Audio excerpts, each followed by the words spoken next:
우리가 신앙생활을 하면서 경계해야 될 것이 있다면 그것은 영적 우월감에 빠지는 것입니다. 신앙의 연륜이 쌓이다 보면 우리도 알지 못하는 사이에 이 영적 우월감에 빠져서 교리와 신앙과 교회를 앞에서 내세우지만 나를 내세우며 세련되지 못한 말과 행동을 할 때가 있습니다. 성경을 읽지만 말씀과 거리가 먼 삶을 살아가고 성경 공부를 하고 제자 훈련이라는 것을 하지만 예수님의 제자와는 어울리지 않는 경우도 생깁니다. 안타깝게도 우리 가운데 영적인 깊은 체험을 많이 한 사람일수록 자칫 잘못하면 자기 확신이나 우월감에 빠져서 하나님의 말씀을 들어 상대방을 비하하고 그들을 향해 독설을 내뱉고 저주를 하는 경우도 심심치 않게 보게 됩니다. 교회 공동체 속에 서로를 향한 비난과 정죄의 대부분은 믿음이 좋다는 사람들, 신앙생활을 오래 했다는 사람들을 중심으로 발생된다는 것을 우리는 부인할 수가 없습니다. 시간이 지날수록 성숙해지는 것이 이치일 텐데 우리는 도대체 무엇을 놓쳤기 때문에 주님과 함께한 시간이 많아져도 우리 가운데 이러한 일들이 일어나게 될까요? 오늘 본문은 그러므로라고 시작을 합니다. 지난주 우리는 에베소서 2장 1절부터 10절까지의 말씀을 함께 나눴습니다. 에베소서 2장은 죄와 허물로 이미 죽었던, 그래서 비참한 처지에 있었던 우리의 모습이 어떠했는지로 시작됩니다. 내 욕심을 따라 살고자 사탄을 따르기로 선택을 했고, 그래서 사탄의 종으로서 본질상 우리는 심판을 받을 수밖에 없는 진노의 대상이었는데, 4절에 보니까 우리말 성경은 없지만 원어 성경에 그러나 라는 접속사를 통해서 이때 반전이 일어났죠. 하나님의 큰 사랑이 우리를 그 큰 능력으로 함께 그리스도와 살리셨고, 하늘에 앉히신 후에 하나님의 영광을 세세히 드러내는 하나님의 작품, 하나님의 포에마로 다시 빚어지게 됩니다.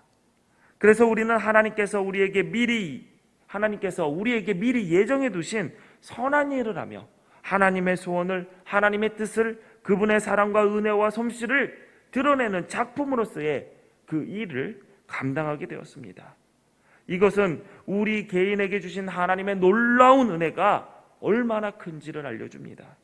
그리고 오늘 본문이 시작되는 11절부터는 이러한 은혜를 누리는 개인이, 그리고 개인이 이루어낸 공동체가 하나님의 작품으로서 어떻게 이 일을 감당해야 되는지 관한 말씀이 시작이 됩니다. 다음 주는 더 구체적으로 에베소서 2장의 마지막 부분인 은혜를 누리는 자의 공동체, 이 교회에 대해서 함께 말씀을 살펴보고자 합니다. 바울은 은혜 받은 개인들이 이루는 공동체에 관한 말을 시작하면서 그러므로라는 말로 시작을 합니다. 에베소서 2장을 보면 이러한 접속 부사가 두 군데가 나옵니다. 글의 흐름을 완전히 바꾸죠. 1절부터 3절까지 죄와 허물로 죽은 비참한 처지에서 심판받을 수밖에 없는 존재였는데, 그러나 그 비참한 처지에 우리가 심판받고 끝나는 것이 아니라 은혜 가운데 새로운 존재, 하나님의 포에마로 세워졌다라고 선포를 합니다. 그 놀라운 반전은 여기서 끝나는 것이 아닙니다. 오늘의 본문 그러므로를 통해서 내가 은혜 받은 자로서 선한 일을 어떻게 해야 되며, 선한 일을 하는 그 구체적인 터가 어디이며 어떻게 이루어 나가는지에 대해서 이 그러므로를 통해 이어서 이야기하고 있습니다. 신앙생활은 예수 믿어서 내가 은혜 받고 복 받고 가정이 평안하고 자녀들도 모난 구석 없이 잘 자라주고 이런 개인적인 복을 누리며 잘 먹고 잘 사는 것으로 끝이다, 이것이 아니라는 것을 알려줍니다. 자격 없는 자에게 주시는 하나님의 은혜의 주인공은 그 삶이 동화 속에 나오는 백설공주처럼, 신데렐라처럼, 공주처럼 고생하고 있다가 갑자기 왕자님이 짜잔 나타나가지고 은혜로서 궁궐로 데려가가지고 잘 맞고 잘 살았더라, 이렇게 동화처럼 끝나는 삶이 아닙니다. 여러분 가운데, 또 우리 가운데 우리는 이 동화 속의 주인공처럼 살려고 하는 자들이 너무나도 많습니다. 우리가 누릴 수 없는 은혜를 받았고 하나님 나라의 그 궁궐에 그 천성의 주인공으로 그 나라를 상속받을 상속자로서 잘 먹고 잘 살았더라. 그것이 아닙니다. 신앙생활은 나에게만 임한 은혜와 복에 집중하는 것이 아니라 나라는 테두리를 넘어서 상대방 역시 하나님의 멋진 작품으로서 존중할 줄 알고 함께 하나님의 작품으로 만드신 그분의 솜씨와 성품과 은혜를 드러내는 공동체의 삶으로 넘어가야 됩니다. 우리의 신앙생활 속에서의 대부분의 문제가, 그리고 교회의 안타까운 일들이 그러나의 반전을 통해서 은혜를 얻었지만 잘 먹고 잘 사는 것에서만 끝나고 만족하려는 나태함과 이기심 때문에 일어나는 것입니다. 우리가 말씀을 대할 때도 공동체에 주시는 하나님의 말씀을 보지 못하고 개인의 신앙을 개인화시키면서 내가 구원받고 내가 만난 하나님은 내 편이시고 그렇기 때문에 내가 중요하고 내 생각은 언제나 옳다라고 착각을 합니다.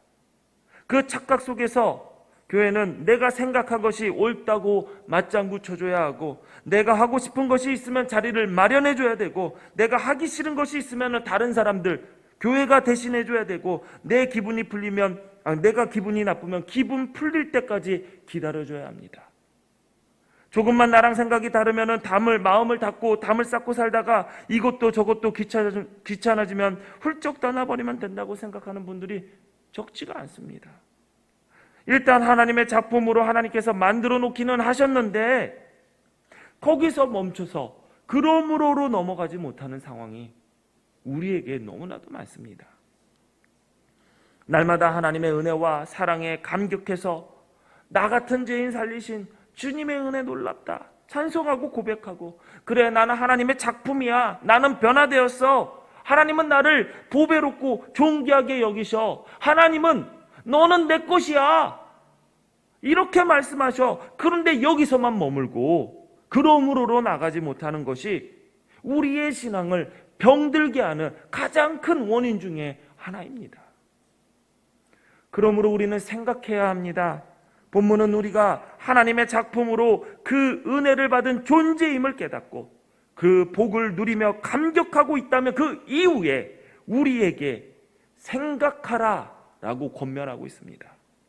우리 본문 11절부터 13절까지의 말씀 다시 한번 봉독해 보겠습니다. 시작.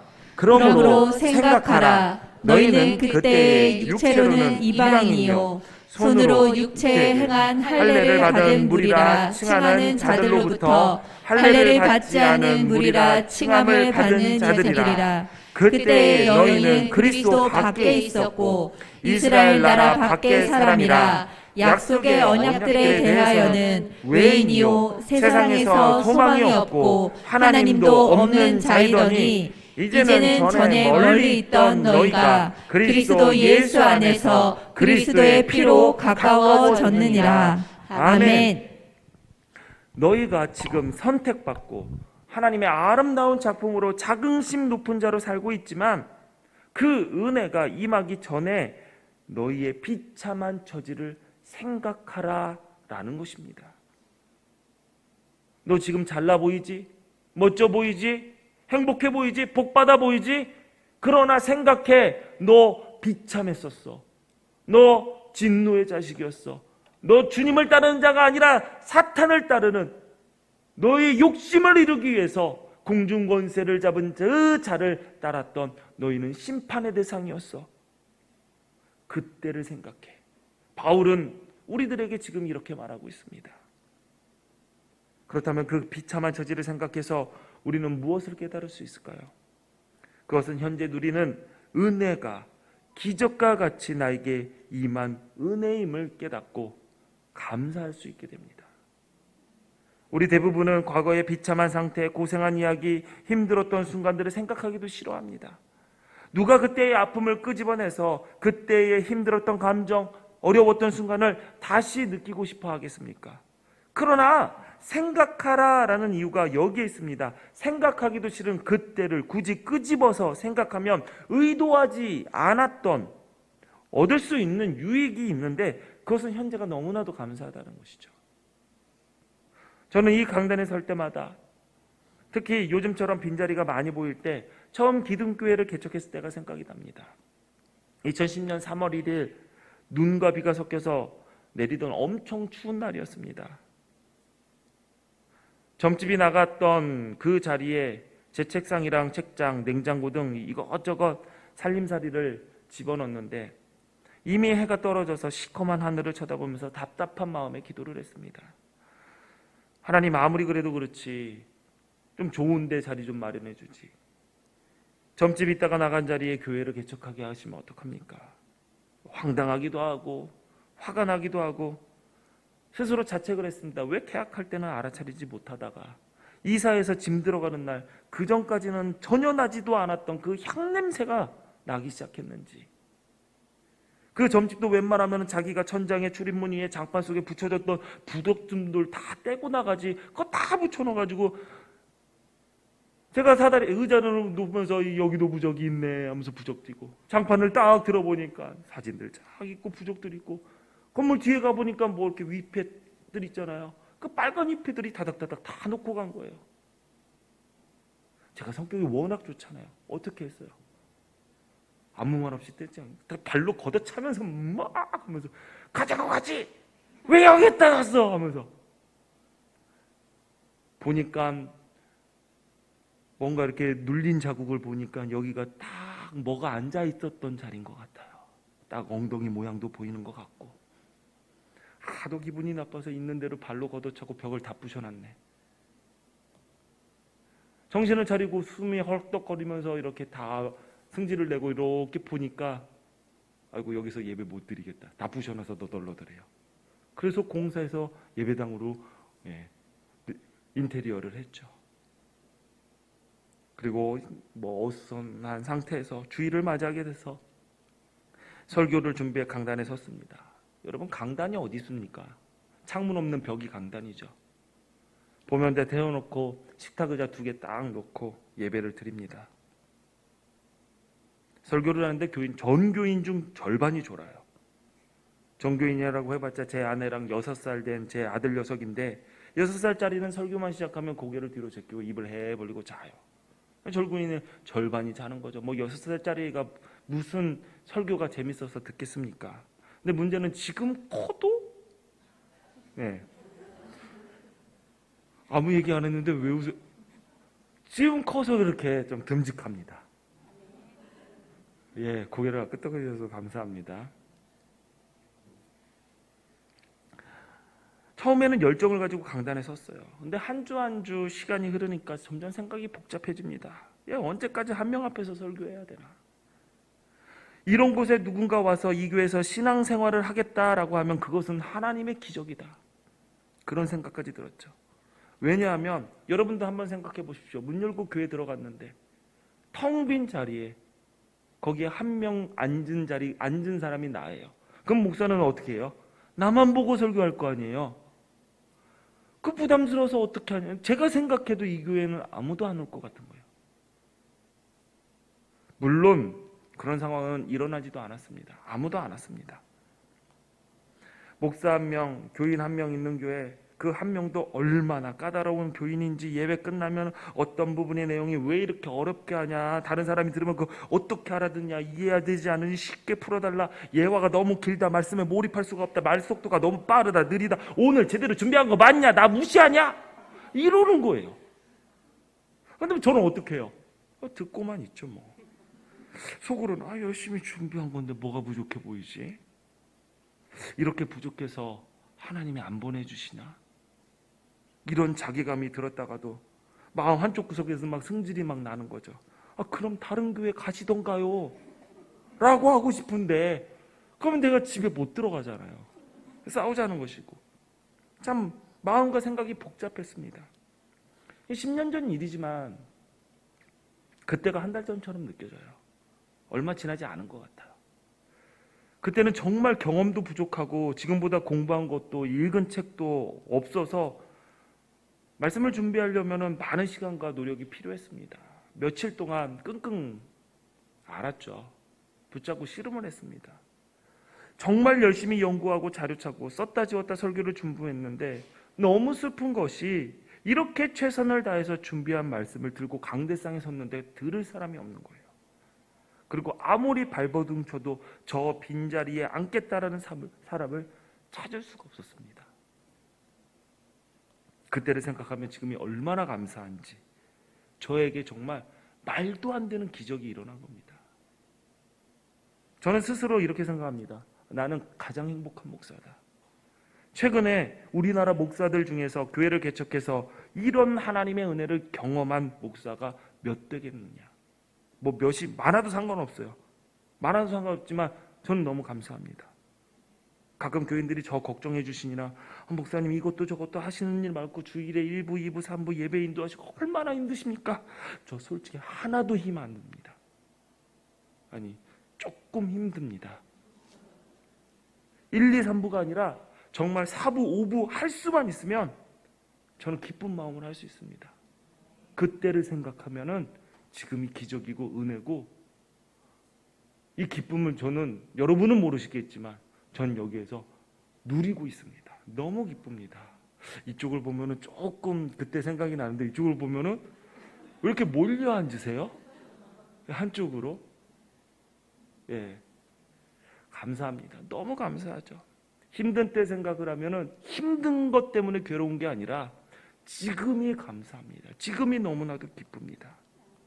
누군가 이렇게 말해요. 열심히 했으니까, 능력이 있으니까. 그렇다면 누구는 대충 하고 누구는 능력이 없나요? 지금까지 순간순간 어떠한 은혜로 여기까지 하나님께서 인도하셨는지 내가 아는데, 어떻게 제가 스스로 정말 노력 많이 했습니다, 제가 재주가 좀 많습니다, 어떻게 그렇게 말을 할 수 있겠습니까? 생각해보면 제가 특별하게 예쁜 짓 한 것도 없습니다. 이해가 되지 않죠. 감사합니다. 정말 감격스럽습니다. 이렇게 생각을 하다 보면 현재 누리는 은혜가 너무 감사하고, 그 감사는 우리를 겸손하게 만듭니다. 나에게 은혜가 임하지 않았다라고 가정해 보십시오. 내가 예수님을 만나지 못했더라면 지금 여러분은 어떻게 살고 있을까? 상상이나 되십니까? 가끔 내가 예수 안 믿었으면 엄청 잘 나갔을 것인데, 말씀하시는 분이 계시는데 무슨 자동차입니까? 맨날 잘 나가. 그런 분들 보면은 지금 봐도 별 볼 일 없고 예전에도 별 볼 일 없을 것 같아. 근데 본인이 착각하는 거죠. 내가 예수만 안 믿었으면 뭐. 그러므로 생각해 보라는 겁니다. 잘 생각해 보라는 거예요. 내 상황이, 내 꼴이 예전에 얼마나 비참했는데 그 비참한 처지에 있었어도 그 상황이 어떠한지도 깨닫지 못하고 더 깊은 수렁에 빠져들었을 텐데, 이것을 깨달으면 지금 현재 새로워진 내 모습, 부족하지만 그래도 하나님을 붙잡는 나의 상황, 이것이 얼마나 감사합니까?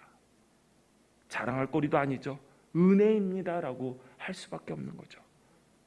그래서 에베소서 2장 8절 9절에 이렇게 나와 있습니다. 너희는 그 은혜에 의하여 믿음으로 말미암아 구원을 받았나니 이것은 너희에게서 난 것이 아니요 하나님의 선물이라. 행위에서 난 것이 아니니 이는 누구든지 자랑하지 못하게 함이라.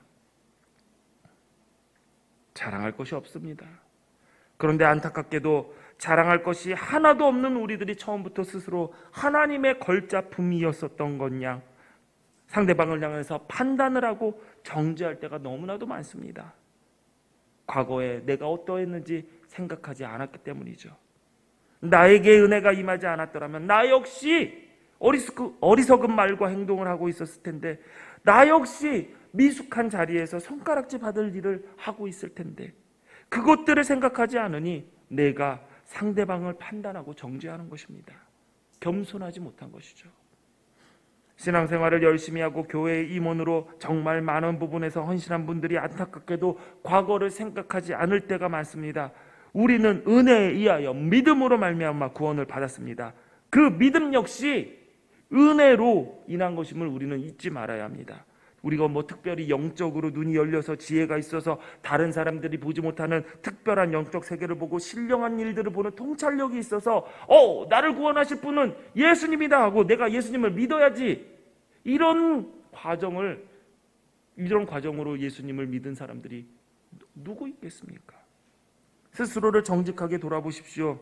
여러분이 여기에서 이렇게 예배하고 하나님을 섬기는 자가 된 것은 정말 여러분이 스스로 깨닫고 결단해서입니까? 여러분이 인격이 훌륭하고 성품이 고매하기 때문입니까? 그렇지 않습니다.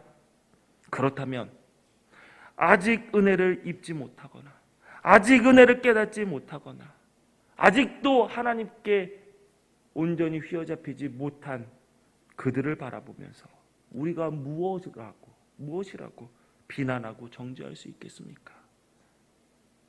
우리는 은혜를 경험한 자로서 철저하게 내가 해왔다, 내가 했다라는 이 공로주의를 경계해야 합니다. 내가 열심히 기도했다, 그래서 응답받았다, 이것은 말도 안 되는 이야기입니다. 항상 열심히 기도하시는 분들이 안타까운 게 뭐냐면 너희도 나처럼 열심히 기도하라 라고 얘기를 해요. 그런데 여러분, 응답 받으려면 열심히 하기도 해야 되지만 열심히 기도해서 응답 받은 것이 아니라 그 기도를 들으시는 하나님께서 은혜로 내 기도에 응답해 주신 것입니다. 내가 열심히 기도하면 뭐합니까? 하나님께서 듣지 않으시면 그 기도가 무슨 소용입니까? 내가 열심히 믿었더니 사업이 잘 되더라, 자식이 잘 되더라, 열심히 믿어서가 아니라 주님만 붙잡은 우리에게 주님이 책임져 주시겠다라고 하는 그 약속을 주님께서 신실하게 지키신 것입니다. 그러므로 우리는 공로주의, 내가 무엇을 했다가 아니라 나의 나된 것은 다 하나님의 은혜라는 고백이 삶을 통해서 드러나야 합니다. 겸손하십시오. 빌립보서 2장 3절에 아무 일에든지 다툼이나 허용으로 하지 말고 오직 겸손한 마음으로 각각 자기보다 남을 낮게 여기라고 했습니다. 겸손한 마음은 나보다 남을 낮게 여기는 데에서 드러납니다. 남을 낮게 여길 때, 남을 낮게 여길 때 정죄와 비난과 판단을 하고 남을 낮게 여길 때 칭찬과 격려와 기대의 말을 합니다. 여러분, 남 이야기할 때 내가 어떤 말을 하는가 살펴보십시오. 그러면 교만한 사람인지 내가 겸손한 사람인지 금방 드러납니다. 정죄와 비판과 판단을 한다면 나는 남을 낮게 여기는 것입니다. 내가 칭찬과 격려와 기대를 한다면, 기대의 말, 소망의 말을 한다면 나는 남을 낮게 여기는 겁니다. 사랑하는 기둥교회 성도 여러분, 그러므로 여러분이 은혜 이전에 어떠한 처지에 있었던지를 생각하셔서 감사하시고 겸손하십시오. 또한 우리가 생각을 해서 깨달아야 할 것이 있는데 그것은 평화의 화해를 이루어야 한다는 것입니다. 우리가 해야 할 일은 너와 나를 가르고 있는 담장을 허물어뜨리는 일입니다. 본문은 예수님이 우리의 화평이라고 말씀하시면서 그 화평이 어떻게 이루어졌는지를 밝히고 있습니다.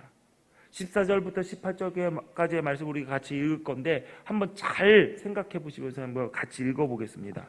그 내용이 무슨 내용이냐? 예수님께서 이 땅에 오셔서 하셨던 일을 정리해서 요약해 놓은 것입니다. 우리 14절부터 18절까지 봉독합니다. 시작. 그는 우리의 화평이신지라 둘로 하나를 만드사 원수된 것 곧 중간에 막힌 담을 자기 육체로 허시고 법조문으로 된 계명의 율법을 폐하셨으니 이는 이 둘로 자기 안에서 한 세 사람을 지어 화평하게 하시고 또 십자가로 이 둘을 한 몸으로 하나님과 화목하게 하려 하심이라. 원수된 것을 십자가로 소멸하시고 또 오셔서 먼 데 있는 너희에게 평안을 전하시고 가까운 데 있는 자들에게 평안을 정하셨으니 이는 그로 말미암아 우리들이 한 성령 안에서 아버지께 나아감을 얻게 하려 하심이라. 아멘. 예수님은 팔레스타인 지방에 오셔서 그 지역에 유대 사람과 이방 사람 이 양쪽으로 갈려져 있는 것을 하나로 만드신 분입니다. 그분은 유대 사람, 이방 사람을 이라고 이 그 둘 사이를 가르는 담을 자기의 몸으로 허신 분입니다. 뿐만 아니라 하나님과 우리 사이를 갈라놓았던 그 죄의 담도 무너뜨리셨습니다. 원수된 것을 없애시고 우리의 죄를 드러내고 있는, 그래서 우리가 하나님 앞으로 갈 수 없는 존재임을 규정하고 있었던 여러 가지 조문으로 된 계명의 율법을 폐하셨습니다. 그래서 우리가 하나님과 화평을 누리고 이웃과 화평을 누리게 되었습니다.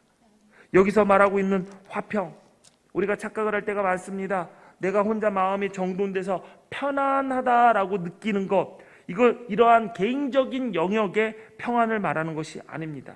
여기서 말하는 화평은 헬라어로 에이레네라는 단어를 사용합니다. 이 에이레네는 불화나 적대적인 관계를 해결하면서 찾아오는 평화를 말할 때 사용되는 단어입니다. 이것은 외부의 위협으로 인해서 생기는 개인적인 불안이나 두려움이 사라져서 나 혼자 평안하다라고 느끼는 것을 말하지 않습니다. 불화와 적대적인 관계 속에서 화해함으로, 우리나라 한번 생각해 볼까요? 북한과 우리나라가 지금 적대적인 관계가 있습니다. 전쟁의 위협은 늘 있죠. 우리가 여기에 살아서 느끼지 못하고 있을 뿐이지. 이 불안함이 어떻게 하면 사라지겠습니까? 이 총뿌리를 겨누고 있는 적대감이 어떻게 하면 사라집니까? 하나가 되면 가능합니다. 그때 누리는 평안, 그때 누리는 화평이 에이레네입니다. 바울은 여기서 예수님을 담을 허무시는 분이라고 설명을 합니다. 예수님의 행적을 요약하자면 예수님은 우리가 그어놓은 모든 경계선을 가로지르면서 그 선을 다 지우시는 분입니다. 남성과 여성, 의인과 죄인, 젊은 자와 나이든 자, 예루살렘과 사마리아, 유대인과 이방인, 주님은 그들 사이를 다 헤집고 다니면서 서로를 나눠놓기 위해 그어놓았던 금을 내서 소통의 틈을 만드셨습니다. 도저히 만날 수 없을 것 같던 사람들을 만나게 하셨고, 이전에 알 수 없었던 서로의 아름다움에 눈뜨게 하셨습니다. 어느 목사님은 설교에서 예수님이 지렁이를 닮았다고 했습니다. 언뜻 들으면은 야, 어떻게 예수님을 지렁이라고 하냐 라고 할 수 있지만, 지렁이의 외형보다 지렁이가 어떤 일을 하는가 생각해 보면 대번에 고개를 끄덕이며 동의하실 것입니다. 지렁이는 딱딱해진 흙 사이를 돌아다니면서 그것을 헤집어 부드럽게 만들고, 그 흙을 삼킨 후 부드러운 분변토를 내놓아 땅을 기름지게 만듭니다.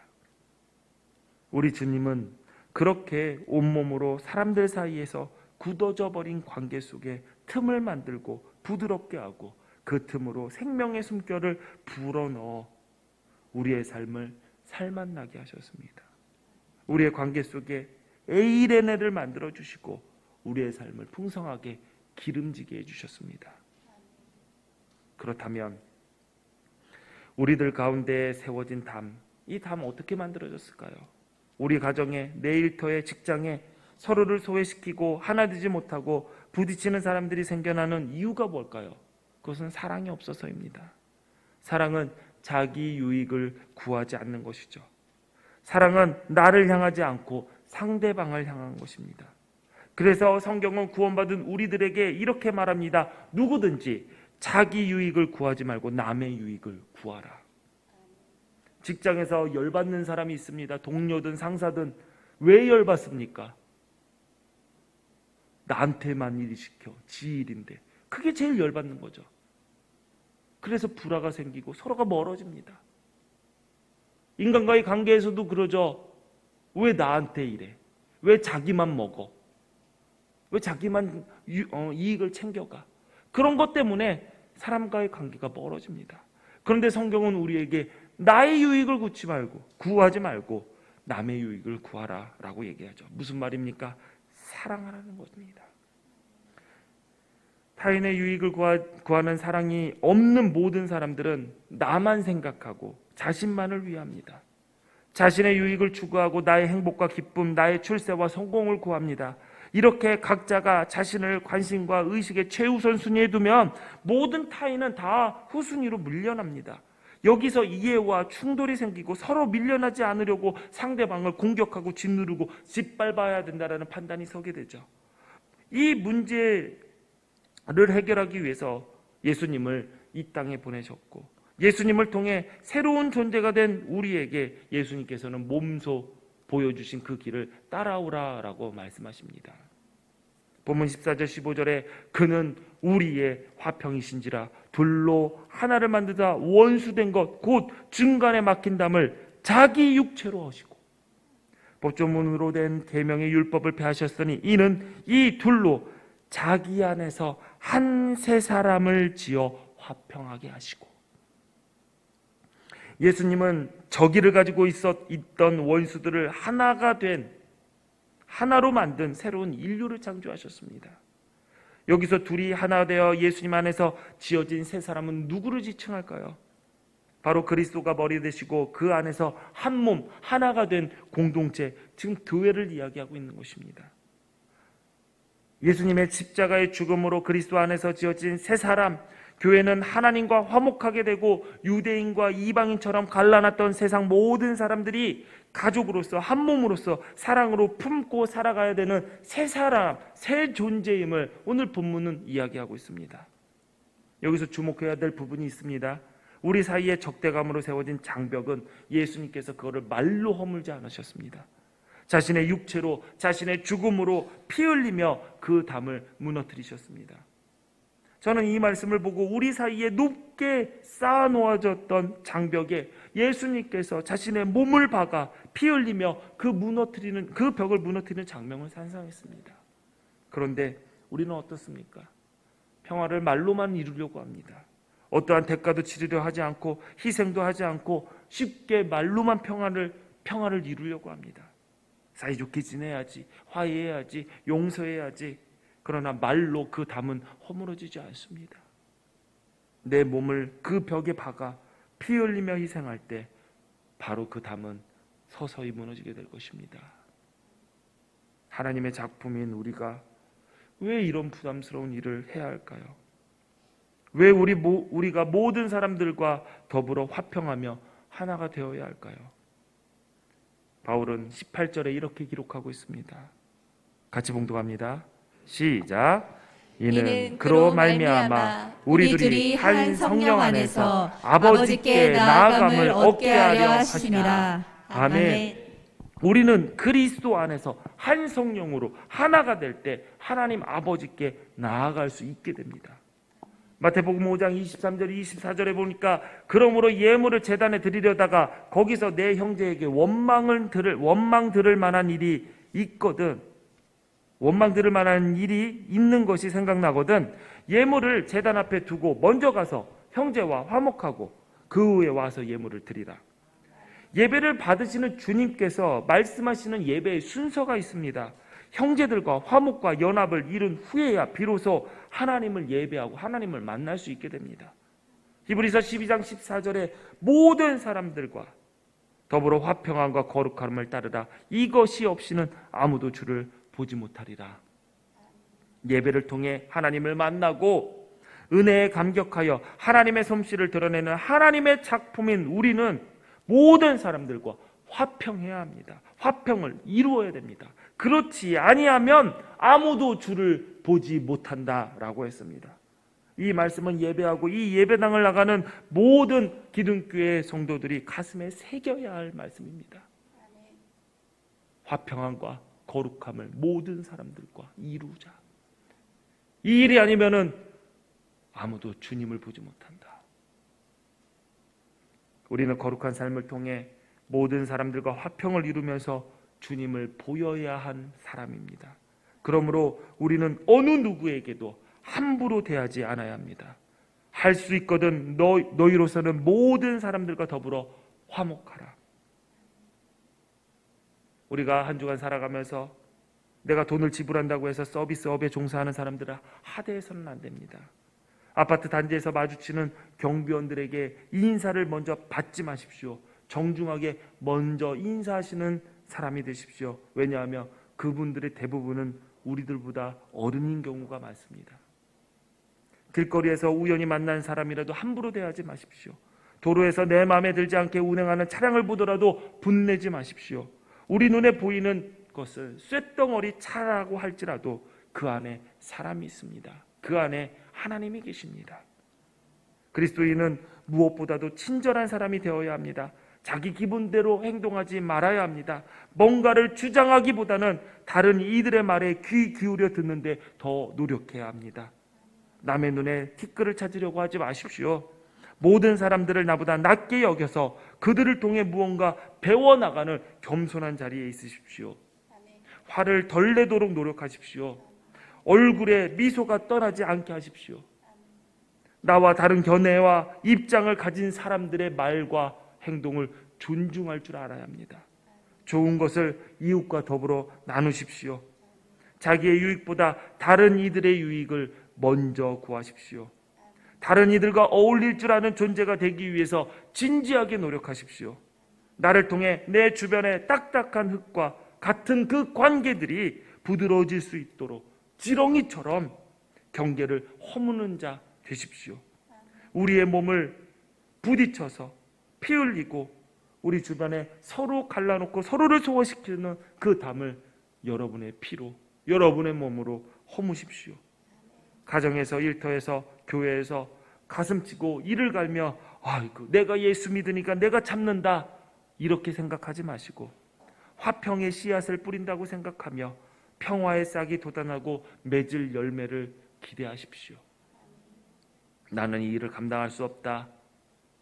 너나 해라. 스스로 작게 여기지 마십시오. 시편 122편 6절에 예루살렘을 위하여 평안을 구하라. 예루살렘을 사랑하는 자는 형통하리로다 라고 했습니다. 예루살렘, 터, 기초, 그것을 의미하는 예루와 평화를 뜻하는 살렘의 합성어입니다. 여기서 말하는 것은 저기 팔레스타인 지역에 있는 예루살렘이라는 도시가 아니라 평화의 터입니다. 평화의 터를 말하는 것입니다. 즉 평화의 터를 위해 평안을 구하는 자, 평안을 이루기 위해 노력하는 자들에게 하나님께서는 형통을 약속하셨습니다. 여러분의 평화의 터는 어디입니까? 우리의 가정에서 여러분 평안을 구하는 자가 되십시오. 우리의 일터에서 평안을 이루기 위해 일하십시오. 우리의 교회가 평안의 터가 되기 위하여 평화의 씨를 뿌리는 자가 되십시오. 평화의 터를 사랑하는 자들에게 형통은 그들이 구하는 평화가 그 터에서 이루어지는 것일 것입니다. 우리가 이렇게 애쓸 때 우리는 이 땅에 평화를 가져오는 사람이 될 것입니다. 예수님처럼 살아가게 될 것입니다. 오늘 우리의 예루살렘에 평화가 임할 것입니다. 하나님께서 우리와 함께 일하십니다. 기도하십니다. 전능하신 하나님 감사합니다. 주님은 나만 바라보는 이기심으로 장벽을 쌓아 올리고 스스로를 소외시키며 살아온 우리를 위해 몸으로 그 담을 무너뜨리시고 모두가 어우러진 새 사람으로 창조하신 그 은혜를 입게 하셨습니다. 새로운 존재답게 하나님의 작품답게 주님께서 허무신 그 담을 한몸 되어 함께 무너뜨리는 일에 우리 기둥교회 성도들 동참하게 하여 주옵소서. 어디를 가든지 어느 곳에 있든지 누구와 함께 하든지 벽을 허무는 자 평화를 이루기 위해 애쓰게 하옵소서. 오늘도 우리에게 주어진 예루살렘 평화의 터에서 평안을 구하는 자가 되게 하시고 주와 함께 일하게 하옵소서. 예배의 시간에 구별하여 하나님께 예물 드립니다. 이 예물 드림으로 욕심과 염려 속에 살아온 우리가 그곳에서 벗어나 주님을 붙잡는 훈련의 시간이 되게 하여 주시고 감사의 마음과 새로운 다짐을 담아 드리는 이 예물과 우리의 삶과 존재를 함께 올리니 부족한 우리가 주님의 기쁨의 제물이 되게 하여 주옵소서. 드린 손길 주님께서 기억하여 주셔서 열방의 풍부함으로 가득 채워주시고 그 삶이 하나님께 드리고 이웃들과 나누며 자신 또한 윤택한 삶이 될 수 있도록 복 내려 주옵소서. 예수님 이름으로 기도합니다. 아멘.